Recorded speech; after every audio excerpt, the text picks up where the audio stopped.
كان يا مكان في زمن جميل حكايات بتنور ليل طويل، مسحراتي بصوته ينادي وفانوس في ايد اولادي. كل عادة وليها حكاية وكل بطل وليه رواية. في رمضان تحلى الحواديت ونعيش جوه الحكايات. في برنامجنا برنامج أنا مين، كل يوم هنحكي حدوتة هنختبر فيها معلوماتك وهنخليك تتوقع ايه هي العادة ومين هو البطل. هذه الحلقة برعاية سلسلة محلات نوري كيدز لملابس الأطفال وحديثي الولادة.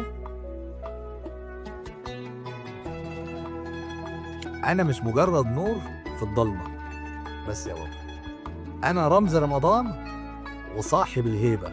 أول مظهر تعرفوا إن الشهر الكريم على الأبواب بس يا بابا. وأول ما اشتغل الكبار يرجعوا أطفال والأطفال يفرحوا. هتعلق في البلكونة، هتحط على السفرة، أو أتشال في الإيد.